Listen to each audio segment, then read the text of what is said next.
This is Get Real with Deb Waterbury, a show where Dr. Deb gets real as she teaches through books and studies on topics relevant for today. And now, here is your host, Dr. Deb Waterbury. Welcome to this week of Tired of Standing. This is our ongoing study of 1 Peter. We are in, believe it or not, week 9. And, when I really originally thought about teaching this, I know it's difficult to go for 12 weeks on something, but this is a very deep book. As much as it is a short book, I mean, it's only 5 chapters, and the chapters aren't even that long. Peter really gives us so much to think about in terms of how to struggle, how to go through trials, and how to do that in an effective and appropriate manner as a believer. And he does, he's writing, as I've said before, he's writing to these believers in Asia Minor, which are in very much the same situation we're in today, of being in this situation, in this city where people do not agree with what they're doing. They used to be pagans, and now they've become Christians, and so now they're being made fun of. Businesses are not taking their business. They're seen as political rebels because they're not bowing down in the way that they would expect them to do at the pagan temples. All the social stuff happens at the pagan temple, and they no longer go. So there's so much stuff that's happening there that really can parallel the way that we as believers can feel here in this foreign land. So it's been there's a struggle there. That's struggling. And so Peter is really moving us through ways to do that, and to do that in the right way. I want to encourage you still, if you have not done so, to go to debwaterbury.com to the store. And if you go into the store, you'll look under downloads, and under downloads, that's where you're going to find all my series. We've done a couple so far. There's one now on Tired of Standing. And if you go to that, there are downloadable PDFs there of the Bible study that goes with this book and with these videos. I really highly encourage you to do that. This is such important stuff, and it will give you what you need to move through this life in this time that we are here. Because, troubles come. It's not about if, it's when, and when, and when, and when, and when, because it's just continual, amen? And so we have to kind of know what to do with that. Today, on week 9, and if you remember, but last couple of times, I skipped chapter 4, verses 1 through 11, I think, because there was a section there. I felt like that Peter really talked more about that section at the end of chapter 3, and then 12 through 18 of 4 together. So I want to go back in the next 2 weeks. We're actually going to do 2. It's a small section, but I still feel like it needs 2 weeks to talk about. We're going to do 1 through 7 today, 1 through 6 today, and then next time we'll do 7 through 11, because I believe these verses are really about, and it's the whole point of everything we do here, how to glorify God. And glorify God in the midst of these trials and struggles. I was talking to a friend the other day, and she's been inundated with some illnesses, and now she thinks she might have another one. And so she was calling me for prayers, and I was reminding her that every single thing we go through as believers on this earth is meant to kingdom build and glorify God. The good stuff, the bad stuff, all that stuff. And so when we have to learn to get that perspective of, I am now going through this trial, not because I'm being punished or because God's fallen off his throne for 5 seconds, but because he trusts me with this trial to kingdom build. And if we can develop that perspective, then we can move through this life with the purpose and the intent that we were supposed to move through it in, which is to glorify God. So I believe Peter then talks about in chapter 4, verses 1 through 6, how we can glorify God in our holiness. Now, remember, we've talked about before not misunderstanding and misinterpreting what holiness means or being holy. Often we think that means that we're supposed to be perfect, because you think about this, the holy God, and you think about the holy temple and all that stuff. And we have this idea that's about being the sanctification process, the sanctification having already occurred, and that we've got to be perfect. That's not what holy means. Holy means being set apart and different. So basically what Peter's talking to us in these next verses 1 through 11 of chapter 4, is how do we glorify God in our being set apart, in our looking different than the world, in our responding differently to persecutions and trials and good things and good times. How do we glorify God in our being set apart. And how do we make sure that we're being set apart in the appropriate way? Because, I mean, I'm sure many of you know you can be set apart in an inappropriate way. So we want to be set apart in the appropriate manner. You know, there's this ermine. It's called an ermine. It's a little known mammal. Most people don't even know about the ermine. It looks like a furry white ferret, and it's a real favorite of people who hunt because their fur, that hunt for furs, because their fur is really soft and plush. Well, this ermine is when he is so concerned, and God gave him this innate desire, this concern to keep his white fur clean. Like and it doesn't even matter if he's in danger. An ermine will choose to keep himself clean above personal safety. And he's a favorite of hunters because all they have to do is find where he lives, his little den, and put tar in the opening of that den, and they'll run him, they'll chase him or whatever, and he'll run toward his den. But that ermine will not go into that den if he thinks he's going to get his fur dirty. And so they can obviously kill him right then. Well, this is a terrible analogy if you hate that sort of thing. But what I want you to hear from me is that this ermine, his number one desire is to remain clean, to remain perfect on the outside, to make sure that he is beautiful, and everything about him, his instinct is to protect that. There is a part of that we have to move toward as believers. My instinct needs to be toward holiness, and everything in me should be instinctually looking to what holiness looks like and to maintain and protect my set apartness from the world. And so Peter here is in these verses kind of reminding us of how to do that, because in remaining holy, we glorify God. And so these verses, I think, are really instrumental and so important for us in terms of this. So what I want to do is first read verses 1 through 6 of chapter 4. And then what I believe is that Peter gives us 5 ways that things that we need to think about and center our minds on so that our instincts become geared toward protecting that holiness so that we can glorify God. So verses 1 through 6 of chapter 4 in 1 Peter, remembering that I am reading from the English Standard Version. Any version you're reading from will tell you the same thing. All right, so chapter 4, verse 1. Since therefore Christ suffered in the flesh, arm yourselves in the same way of thinking. For whoever has suffered in the flesh has ceased from sin, so as to live for the rest of the time in the flesh, no longer for human passions, but for the will of God. The time is past suffices for doing what the Gentiles want to do, living in sensuality, passions, drunkenness, orgies, drinking parties, and lawless idolatry. With respect to this, they, being the Gentiles, are surprised when you do not join them in the same flood of debauchery, and they malign you. But they will give account to him who is ready to judge the living and the dead, for this is why the gospel was preached even to those who are dead, that though judged in the flesh the way people are, they might live in the spirit the way God does. Okay, so what I want to do is talk about here, what I think Peter does is give us 5 areas in these verses, and I want to take them again expositionally, which means I'm going to take them one at a time and talk about the 5 things that we should center our minds on so that we can instinctually guard and protect our holiness, our set apartness from this world. So the first one I think that we have to remember all the time is that Jesus suffered for us. I think that's the number one thing that you and I need to always remember. Verse 1 says, since therefore Christ suffered in the flesh, arm yourselves with the same way of thinking. So the very first thing we should center our brains on is that Jesus suffered in the flesh, and you know that he did. He suffered in his fleshly body, in that man body that he took on.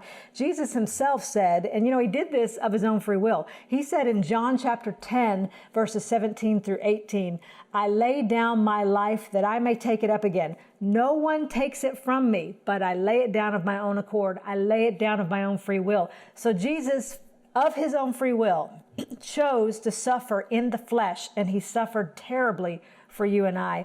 And taking this a step further, Peter's been telling us in the last few verses that we need to suffer with Jesus, and that's part of our call is to suffer like him.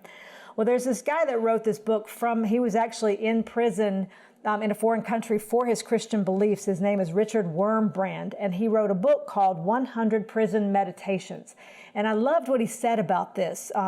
He was serving for 14 years, and that's how long he served in prison for his beliefs in this other country. And this is what he wrote. He said, "I have accepted this proposal. Christians are meant to have the same vocation as their king, that of cross bearers. It is this conscience of a high calling and of partnership with Jesus which brings gladness in tribulations, which makes Christians enter prisons for their faith with the joy of a bridegroom entering the bridal room." You know, if we could but understand that a lot of times we in our whining or complaining about whatever's happening in our lives, and put that juxtapose that next to what Christ suffered on our behalf, most of us would be like, oh my goodness, I should just be quiet. But the truth is, keeping that in mind, that he willingly did that for you, keeps us a little bit more centered on our being set apart, in that we emulate him and that we appreciate what he did. And but understand this too, though, suffering, and I feel like I have to make this point, doesn't necessarily bring holiness. I think that there are some teachings out there that you have to suffer, and if you suffer, then you're going to bring holiness to your life. That's not the point. It really is because I've known some really bitter people, bitter Christians, in their suffering. Suffering doesn't bring holiness. Perspective brings holiness. Perspective in suffering brings holiness. The way we think and the way we train our minds in the midst of suffering, that's what brings holiness. That's what brings you to be set apart from the world. The second thing that I think Peter shows us is that suffering, when we do suffer with Christ, means we make a break from sin. So the second part of verse 1 says, "Arm yourselves with the same way of thinking, for whoever has suffered in the flesh has ceased from sin." You know, this is more about a choice, and that choice is between suffering as a believer or suffering in sin. And you know, you make that choice. The life of a believer, as Peter has been saying over and over, is fraught with trouble. We know that we're going to have troubles. It's been told to us we're going to. Many just simply don't want to commit to a life like that. And so in the midst, you're going to have them. So in the midst of that suffering, they'll be complaining, and then they move to sin. It really is a choice. That's why Jesus called it the narrow road, the path that very few will find, because it's not easy to stay on that in the midst of those sufferings. An intent toward holiness means you're choosing a life of suffering over sin. And you know, that means you willingly know that people are going to persecute you, that you might not be liked, that bad things might happen to you, and you're choosing that life over the sinful life, which may or may not bring that to you. At the end of the day, you got to choose which one you're going to do. And that break, that it's described further in detail, that break from sin in verse 2, where he says, "So as to live for the rest of the time in the flesh, no longer for human passions, but for the will of God." So, oops, I'm gone too far. That phrase, that thing, that suffering that's mentioned too it's the choice to renounce that sinful passions, is talking there about making that break and that choice to go to God and go away from sin. That is really, I tell women all the time, and men too, quite frankly, but women in particular when I'm counseling them, I can't make that choice for you. This is what you need to do. This is what's happening. And that's what I told my friend the other day. I said, these are the things that we know. I know when I'm talking to you that these things are given to you, this disease, whatever, because God trusts you and he expects you to use that to his glory, to kingdom build. Now, whether or not you choose to see it that way and move in the truth of that is your choice. You either choose to do that or you choose not to do that. And so, Peter right now is saying, in that choice, you choose either suffering with and for Christ, or you choose sin, and that is your choice. We do have freedom of will there. And, understanding the third point he makes us, and he makes, I believe, here, and that we're to center our brains on, is that any sin is enough sin. And I think and this is what he's saying here. It's not just we're going to do a little bit of sin. Any sin is enough sin. Verse 3 says, "The time that is past suffices for doing what the Gentiles want to do, living in sensuality, passions, drunkenness, orgies, drinking parties, and lawless idolatry." Now, this is a really very simple and extraordinarily remarkable statement. Any sin you commit is enough sin. That's enough, as in you're done. Not that you stop sinning, but your desire to sin, your choice to make sin your lifestyle, anytime you do that, that's enough. And Peter's really being real clear here. It doesn't matter what you've done or haven't done. Sin has no place in a holy life, in a life that is set apart. I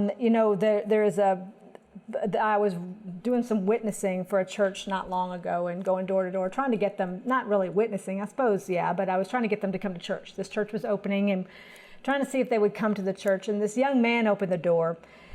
And he was a real sweet guy, real sweet kid, and I was talking to him about the church because the church was going to be opening in his neighborhood. And he just he was very honest, and I appreciated that. He said, "Yeah, I think I'm going to do that when I'm a little older. I still have some things I want to do, so I want to do that first, and then I'll visit church when I'm a little older." And I couldn't help it. I just looked at him in the face and said, "Sweetheart, who says you get older? Who says you get tomorrow? Who says you're going to get 5 more minutes from now? So don't wait too long." And unfortunately, that tends to be the thought process sometimes, is that, well, I can just do it for a bit or do a little bit. Well, Peter's saying that for the Christian to be set apart, there's no such thing as a little bit or waiting until I'm older or waiting until it seems to be a little bit better. Any sin in your life is enough sin, because quite frankly, you aren't guaranteed that you will live another breath. I remember singing with a woman many years ago. She was in the prime of her life, beautiful woman, sang just gorgeous. And one day walking through her kitchen and dropped dead on the spot, like nothing was wrong with her. And she utterly dropped dead because she had some malfunction, I think, in her brain or her heart or something that was a congenital disease that she didn't know about. She absolutely would not have that moment. You don't know when you woke up this morning whether you're going to live through the end of the day. You don't know. Walking down the street, you might just drop dead. You don't know. There's no such thing as just there being a little bit, and maybe I'll just do this a little while because then I got some more time. You don't know that. And so for Peter, there is no such thing as a compromise here. Any amount of sin is too much sin. I can't stress that enough. And that kind of suffering is also mentioned in the next verse, verse 4. He said, "With respect to this, they are surprised when you do not join them in the same flood of debauchery," they being your non-Christian people that you've known before, "and they malign you." And so there it is. They're going to talk bad about you. Might not have the same friends. They might start seeing you a little differently, whatever. Peter's saying there is a point at which you choose Jesus over that, because what you're doing is choosing eternity over this moment in time and the fickleness of humanity. It doesn't even make good sense. And that Peter later on in a couple of those verses that we covered last time, he says, don't be surprised when stuff happens to you. Don't be surprised at the fiery trial that comes upon you like something strange was happening to you. Don't be surprised. This is going to happen. But it is a matter of choosing eternity over this moment. The fourth thing I think that Peter tells us to keep in mind is that that God is the imminent judge, that he's the one who stands in that place. And this is an important point. Christ is going to be the judge. Jesus Christ will judge, and that judgment is across the board. Everybody's going to get it. Verse 5 says, "But they will give account to him who is ready to judge the living and the dead." Now, that phrase, the living and the dead, shows that the judgment is all-inclusive. It's saying that it tells us that everybody's going to be under that judgment. So how does that affect you and I? How does the idea that Christ is judge eventually affect me and you as a believer? Well, first thing is, you and I are going to give an account for everything we do and everything we don't do. Of course, there's that judgment unto damnation or eternity, and we don't sit under that judgment because we have Christ, but we will give an account for our lives here on the earth and what we have done. 2 Corinthians chapter 5, verse 10 says, "For we must all appear before the judgment seat of Christ, so that each one may receive what is due for what he has done in the body, whether good or evil." So everybody is going to get that judgment. And the second thing, which I think is most important for us to remember, is that vengeance is not mine, that I do not get to be the judge. And there are so many ways that we do that. When we suffer for righteousness' sake, when you know you're right and you know they're wrong, It is in our human nature to want to vindicate ourselves, to take vengeance, to make sure that they understand they're wrong and you're right. And it doesn't even matter who's right or wrong, but it's really hard when you know you're standing for what's right to not allow that. Isaiah said in the book of Isaiah, chapter 34, verse 8, "For the Lord has a day of vengeance, a year of recompense for the cause of Zion." So there's no escaping the judgment that God's going to deliver, even death.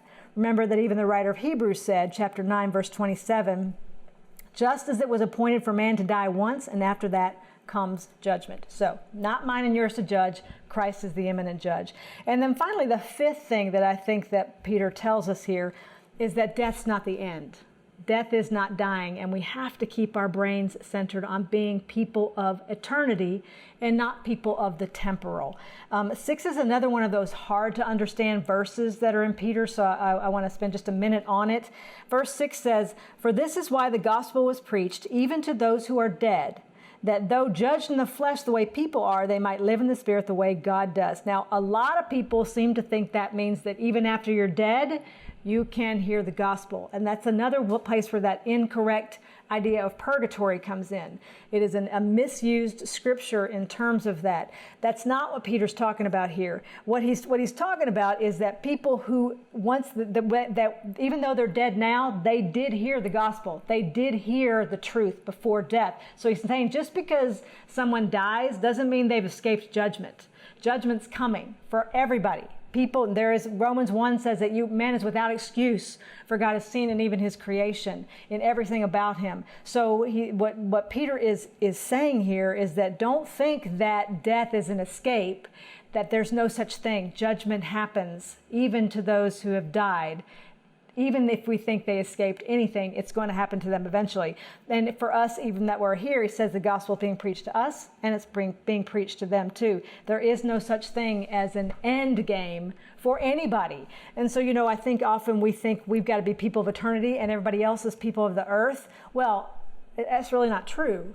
Death is not dying for anybody. One of the things I say to anybody who tells me they're an atheist, well, you are here, but within a millisecond of dying, you won't be. There's no such thing as an atheist 1 millisecond after they take their last breath, because there is no such thing as dying for eternity. There is such thing as living in eternity, eternal joy, or there is such thing as suffering in eternity. Those are the two options. So Peter is reminding us that we need to keep our minds centered on that, so that when we're enduring the suffering of this earth, that doesn't become our focus. What becomes our focus is glorifying God in that as we become more and more holy or set apart, because this is not the end. Amen? And understanding it's not the end for anybody. And our hearts should be for those who it's not the end for them either. We just want them to have the right end and not the wrong end. Death is not dying. Death is simply a transition into one place or the other. These are sobering thoughts, but they really are things that all of us can think on to help us get through these times and these troubles. And I pray that these are things that you can, maybe if you were taking notes, or if you're hopefully have got the PDFs and you're doing the Bible study, that you can go back to these 5 things. I know I do very often, just to remind myself, this is what I have to think about so that I am set apart and different from the rest of the world. Well, God bless you. I pray for you, and I pray for any trials that you're in right now. Understand they are light and momentary, but there'll be others who are right on the heels of those. That's just who we are, but this is not the end. Amen. God bless you. I'll talk to you next time. Thank you for joining me today on this episode of Get Real with Deb Waterbury. I hope you were blessed, and I hope you got some information that's going to help you get through your day. If you want any more information on any of my books or my articles or on any of my future speaking engagements, you can find all that information at debwaterbury.com. God bless you.